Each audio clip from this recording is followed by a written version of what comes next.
আরাফার দিনে বিশেষ আমল সমূহ জানতে চাই।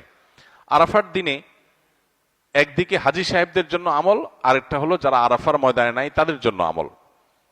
যারা হাজী সাহেবরা আরাফার ময়দানে অবস্থান করছেন তাদের জন্য ওই দিনের সবচেয়ে শ্রেষ্ঠ আমল হলো লা ইলাহা ইল্লাল্লাহ ওয়াহদাহু লা শারীকা লাহু লাহুল মুলকু ওয়া লাহুল হামদ ওয়া হুয়া আলা কুল্লি শাইইন কাদির।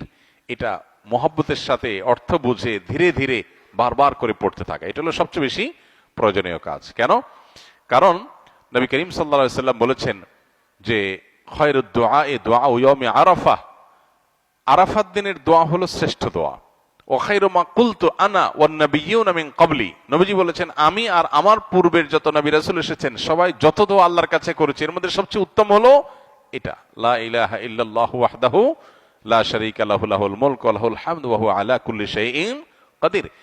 আল্লাহ ছাড়া সত্যিকারের কোনো মাবুদ নাই, লা ইলাহা ইল্লাল্লাহ ওয়াহদাহু লা শারীকা লাহু, তিনি একক এবং তার কোনো শরীক নাই, লাহুল মুলক ওয়া লাহুল হামদ, রাজত্ব এবং প্রশংসার অধিকারী একমাত্র তিনি, ওয়া হুয়া আলা কুল্লি শাইইন কাদির, তিনি সবকিছু করতে সক্ষম। বাহ্যিক দৃষ্টিকোণ থেকে এই বাক্যগুলোর মধ্যে কোনো প্রার্থনা নাই, তাহলে এগুলোকে দোয়া বলা হচ্ছে কেন? সেটা নিয়ে অনেক আলাপ আছে এবং মুহাদ্দিসিন ইকরাম একমত যে এইগুলো দোয়া। এখানে আল্লাহ রাব্বুল আলামিনের কাছে পরোক্ষভাবে নিজের চাওয়াকে পেশ করা হচ্ছে, আল্লাহর শক্তিমত্তার কথা জাহির করে আল্লাহর কাছে নিজের সবকিছুই নিবেদন করা হচ্ছে পরোক্ষভাবে, এটাও দোয়াই। তো এটা হলো আরাফার ময়দানে যারা হাজির অবস্থান করবেন তারা সবচেয়ে বেশি পড়বেন। অনেক উলামা ইকরাম অবশ্য বলেন যে এই দোয়া অর্থাৎ লা ইলাহা ইল্লাল্লাহু ওয়াহদাহু লা শারীকা লাহু লাহুল মুলকু ওয়া লাহুল হামদু ওয়া আলা কুল্লি শাইইন কাদির, আরাফার দিনে, আরাফার বাইরে যারা পৃথিবীর বিভিন্ন প্রান্তে গায়রে হাজী যারা আছি তারাও পড়তে পারেন, বরং আরাফার দিনে তাদের এটা পড়া উচিত এবং এ ব্যাপারে অনেকে রেকমেন্ড করেন। তাহলে একটা করণীয় পেলাম, লা ইলাহা ইল্লাল্লাহু ওয়াহদাহু লা শারীকা লাহু, এটা পড়া। এবং আরাফাতের দোয়াকে সবচেয়ে শ্রেষ্ঠ দোয়া বলা হয়েছে, এই জন্য হাজী সাহেবরা বিশেষ করে যারা সেখানে অবস্থান করছেন ওই দিন একবারে সূর্য ডুবা পর্যন্ত, জোহর থেকে নিয়ে সূর্য ডুবা পর্যন্ত পুরো সময়টা দোয়ার ভিতরে ডুবে থাকা, এটা হলো সবচেয়ে বড় কাজ।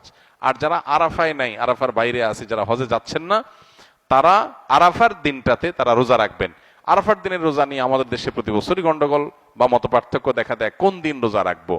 এটা কি হাজিরা অবস্থান করছে ওই দিন, নাকি আমি যে দেশে আছি সেই দেশে যখন জিলহজের 9 তারিখ হবে? তো এটা নিয়ে উভয় পক্ষেই দলিল আছে, যুক্তি আছে, দুই মতেরই সপক্ষে আলেমদের বক্তব্য আছে।